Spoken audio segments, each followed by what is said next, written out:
नमस्कार दोस्तों, स्वागत है एक बार फिर से आप सभी का एचपी स्टडी हब में।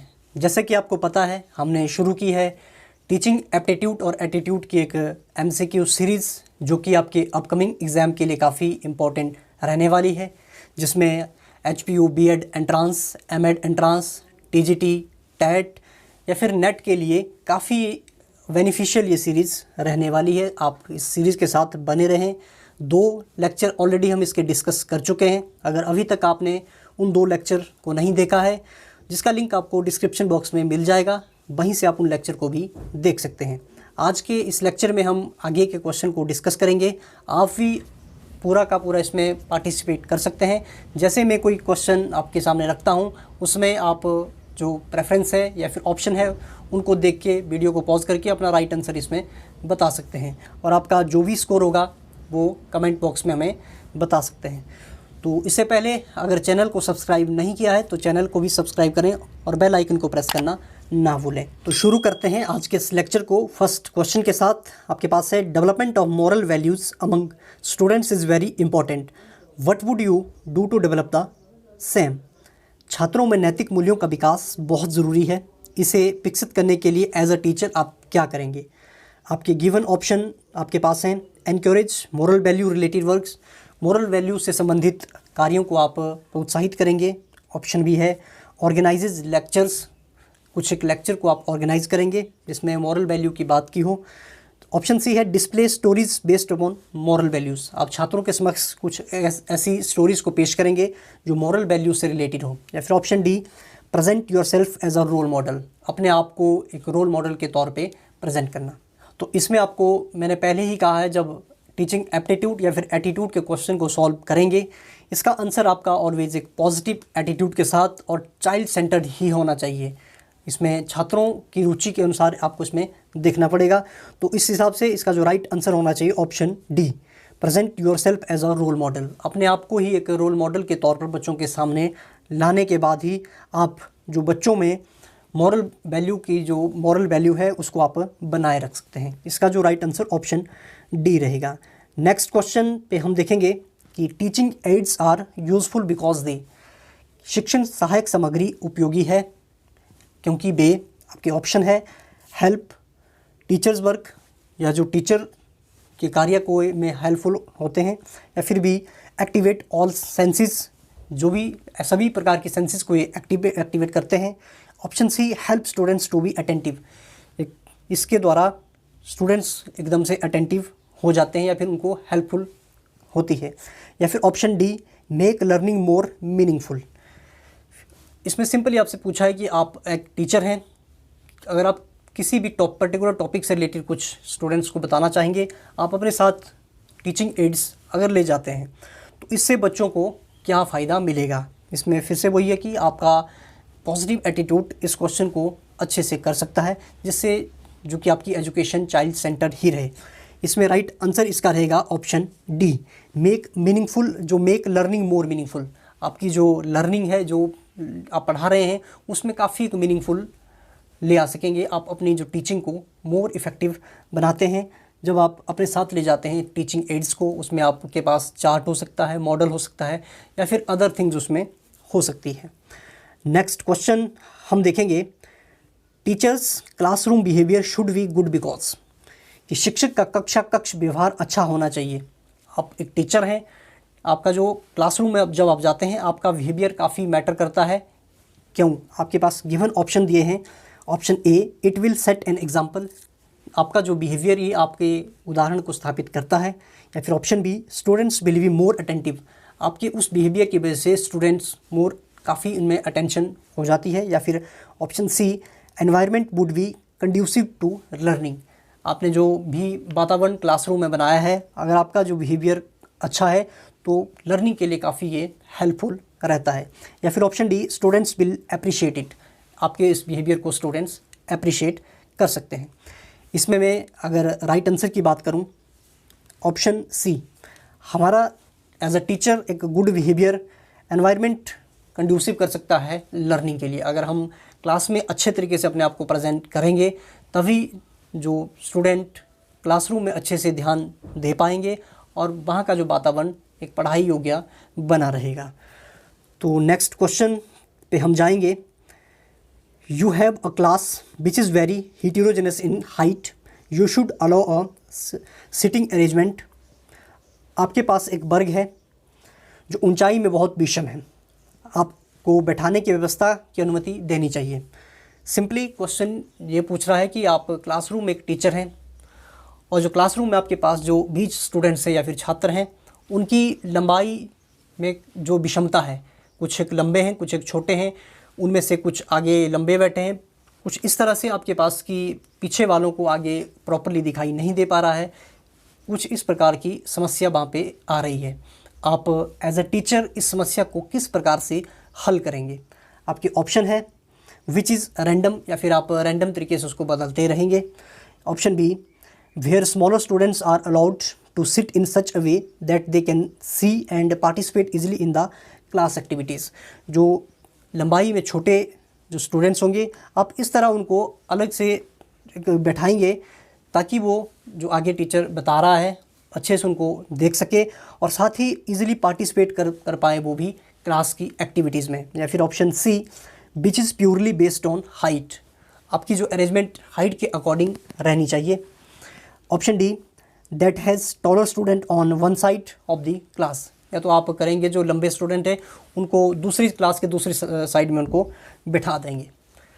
तो फिर से पॉजिटिव एटीट्यूड किस प्रकार से आप एक क्लासरूम को काफ़ी इफ़ेक्टिव बना सकते हैं अगर आपके पास इस प्रकार की समस्या आ जाती है जो कि हेटेरोजेनस हाइट से रिलेटेड है। तो सबसे पहले इसमें आपको करना पड़ेगा, जहाँ पे आपको स्मॉलर स्टूडेंट या फिर छोटे स्टूडेंट्स दिखते हैं उनको इस प्रकार से आप बिठाएंगे कि ताकि उनको अच्छे से आगे होने वाली एक्टिविटीज़ के बारे में दिख सके और साथ ही पूरे क्लासरूम में जो भी टीचर एक्टिविटीज़ कर रहा है उसमें भी वो पार्टिसिपेट कर पाए।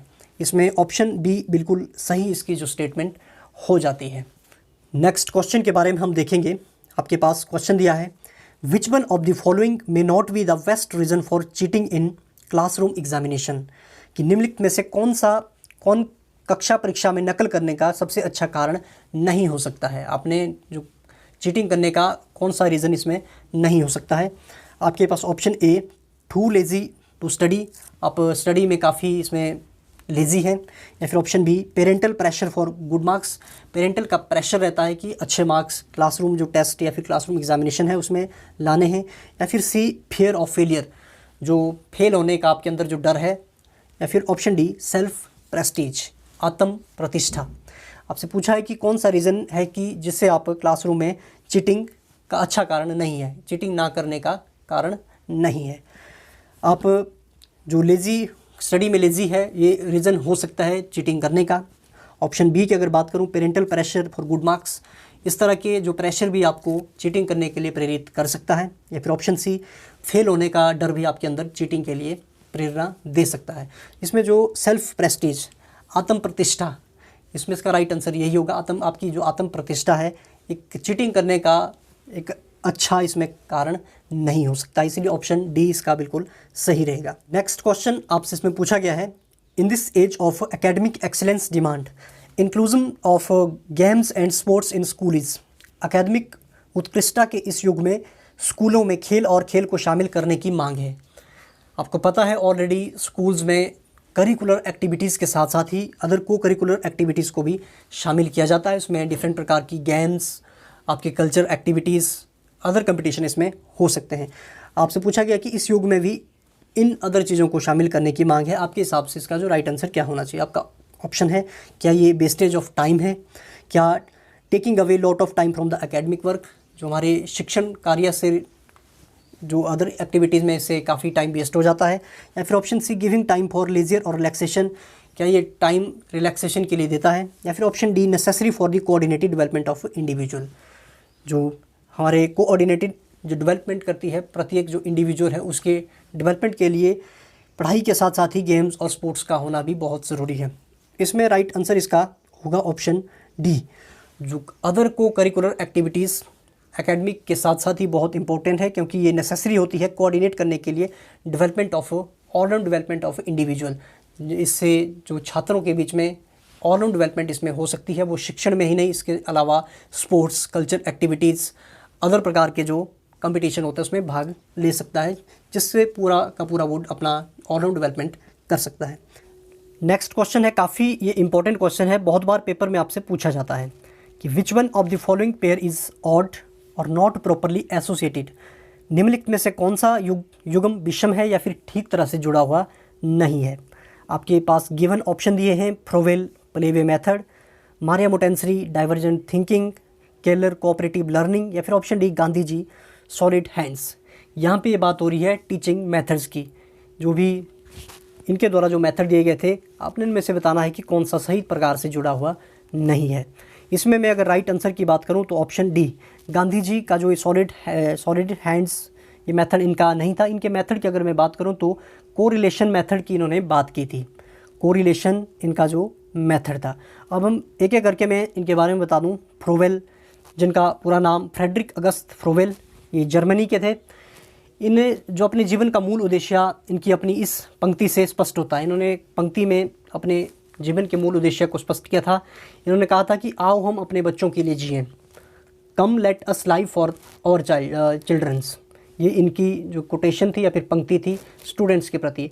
अब इनकी जो प्रमुख रचनाओं के बारे में या फिर बुक्स के बारे में बताना चाहूँगा। इनकी जो प्रमुख बुक्स थी, first education of man, second pedagogies of kindergarten, उसके बाद mother plays and nursery schools songs, जो चौथी इनकी जो रचना थी एजुकेशन बाय डेवलपमेंट। ये कुछ एक इनकी जो प्रमुख रचनाएं थी। इनके बाद इनको ही कहा जाता है फादर ऑफ किंडरगार्टन मेथड और प्लेवे मेथड। बहुत बार आपसे पूछा जाता है कि who was the father of kindergarten या फिर प्लेवे मेथड, तो वो है आपके फ्रेडरिक अगस्त फ्रोवेल, जो कि जर्मनी से बिलोंग करते हैं। दूसरी बात इसमें आती है मारिया मोटेंसरी के बारे में। मारिया मोटेंसरी इटली से हैं।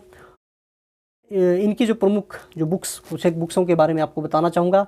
The discovery of the child, the secret of childhood, to educate the human potential, child's trainee, इस प्रकार की कुछ एक इनकी अपनी बुक्सें थी।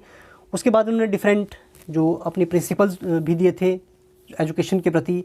इनके डिफरेंट प्रिंसिपल्स हैं, principle of development, principle of individuality, principles of freedom, principle of self education and principle of sense training. ये कुछ एक इनके जो प्रिंसिपल्स थे एजुकेशन के प्रति। और इन्होंने ही डायडेटिक जो अपरेटस एक मेथड इन्होंने प्रस्तुत किया था। और साथ में ही उन्होंने जो अपना स्कूल था, बच्चों को पढ़ाने का जो स्कूल था, उसको इन्होंने बच्चों का घर, द चिल्ड्रंस हाउस कहा था। और उन्होंने ही जो डाइवर्जेंट थिंकिंग का वही प्रोसेस की कॉन्सेप्ट भी इन्हीं के द्वारा दिया गया था। केलर के बारे में आपको बता दिया, इसमें कोऑपरेटिव लर्निंग। उसके बाद जॉन डीबी के बारे में भी आपने सुना होगा। इन्होंने प्रोजेक्ट मेथड को दिया था स्टूडेंट्स के लिए। ये कुछ एक मेथड्स थे। बाकी इसके लिए अदर एक वीडियो बनाऊंगा जिसमें जितने भी टोटल टीचिंग मेथड है इन सभी का इसमें जिक्र होगा। आशा करूंगा कि आपको इस लेक्चर में सभी क्वेश्चन सही लगे होंगे, आपके लिए काफ़ी बेनिफिशियल रहे होंगे। अगर आपको लेक्चर पसंद आता है इसको ज़रूर अपने फ्रेंड्स के साथ शेयर करें ताकि सब तक ये नॉलेज पहुंच पाए। साथ ही चैनल को आप सब्सक्राइब ज़रूर करें। बाकी मिलते हैं नेक्स्ट लेक्चर में नई वीडियो के साथ। तब तक के लिए अपना ख्याल रखें। नमस्कार।